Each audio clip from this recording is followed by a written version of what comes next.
Okay, so these are my notes right there, and this is my mom again from last time. Hi. And okay, so I'm gonna get started in 3, 2, 1. Okay, so mom, my presentation this time is about why is water important, or more essentially, why should you hydrate often? Okay, so you get home from a workout and you're cramping up. You lay in bed and your legs are cramping up. You feel like you can't walk, and it's worse especially when you have another training session later on in the day, and you're like, holy shit, how am I gonna be able to train if my legs, like, if I can barely move my legs? So that's why I'm gonna be teaching you about the importance of hydrating today.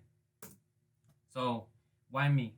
You may question why should I teach you about hydrating if hydrating is such an important thing? Why me? Well, I'm an athlete. I train a lot, and I understand that in order for my body to perform at its best, I have to hydrate it, and I have to hydrate it properly, not just chug gallons of waters at once. I have to hydrate throughout the day. So that's why I'm going to be teaching you today about the importance of hydrating, how much water should you drink in a day, and the negatives of drinking too much water, which can vary from person to person. So I'll just get started with why hydrating is important. So hydrating is important to obviously avoid dehydration. Dehydration can cause when you just don't drink water. Simple as that. When you don't drink water. So the Family Doctor, a very trusted medical website, says that there are very several side effects to dehydration, which include dry mouth, confusion, headaches, dizziness, urine, sleepiness, and fatigue. So as you can see right here, these are some of the obvious ones. And when comparing a person when they're hydrated to when they're dehydrated, you can see that they have a dry nose, eye bags you can experience. Compared to someone who stays hydrated throughout the day, strong hair and nails, smooth skin, clear, bright eyes. These are just some of the symptoms, like some of the external symptoms that someone might experience. But the internal symptoms are the worst ones. When you feel sleepy, even though you've eaten your carbs, you think that you've eaten your meals how they should have, but you still feel sleepy and tired, and you might have headaches. It's probably because you haven't drinking enough water. So the BMC Public Health published a journal in 2018 telling us that some of the other internal symptoms can be constipation, dental caries, rectal stones, urinary infections, and even it says our risk of expanding. So pretty much there's not just symptoms that come like headaches or sleepiness or feeling fatigued or tired. You can also start experiencing things like urinary infections. I know someone who has a urinary infection. I'm not gonna say the name, but they're always complaining about their health. They're always saying, "Why is this happening to me? Why do I have so many medical problems?" She's always going to the doctor, and she has acne and all this stuff. And I tell her, "Why don't you just drink more water?" And she says, "Oh, because I'm a pee a lot."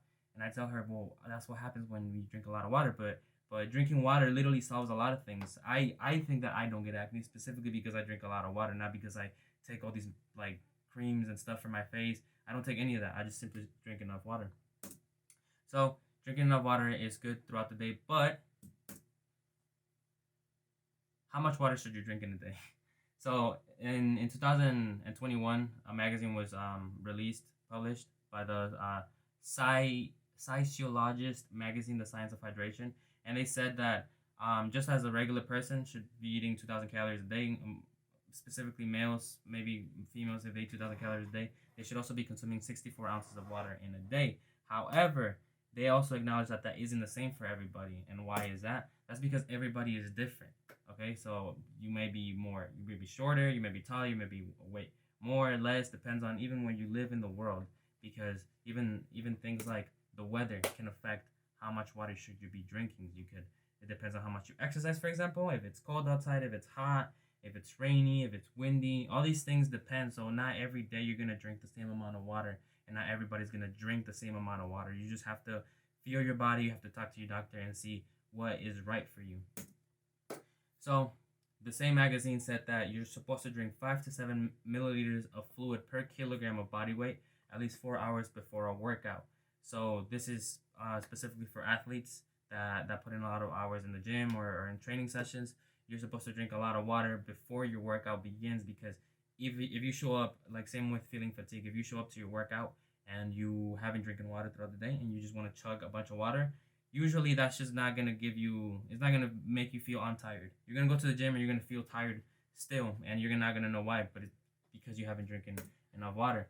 That's why I think that starting off the day early and drinking like maybe like 60 um, fluid ounces or just 2 water bottles or something in the morning is important because it kicks you off your day like good. Your organs start moving. You start waking up better, and then you can drink more water throughout the day. So when is too much water bad? So if you're not experienced with hyponatremia, it's pretty much when you drink a lot of water. Your levels lower down, and this could eventually cause you to die, pretty much.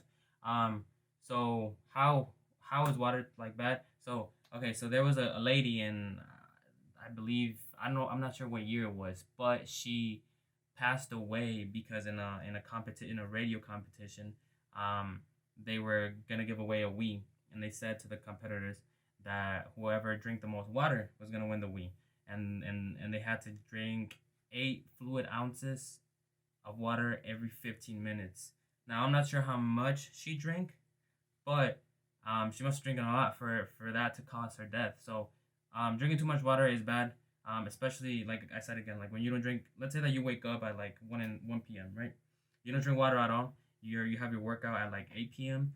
and you just want to chug a gallon of water. You just want to eat like drink a gallon of water right before your workout, and then you go to the gym. And you want to drink another gallon of water. That might cause hyponatremia, and it could lead you to die because it's too much water for your body. And either way, it's bad. It's not healthy because when you drink like large amounts of water at once, it'll just usually you just pee it, so it won't even hydrate your body. That's why you're supposed to hydrate your body little by little throughout the day, because just drinking a lot of water is just gonna you're just gonna pee it, so it's not really gonna do much. So, in conclusion, I suggest that you talk to your doctor, so that you can. I mean, you don't have to, but it'll just help you out to understand how much water you should be drinking. You can talk to your doctor and tell them the activities you do, the type of work that you do, like or labor that you do at work, even the weather conditions, like I said, and I'm pretty sure they'll explain it better. And just measure your drinking. Ultimately, if you don't measure your drinking, you could end up drinking 2 gallons of water in like 10 minutes, and you could just die from it. So yeah, that's my presentation on why to stay hydrated, why it's important. And yeah, thank you. And yeah, that was it. Okay. Very interesting.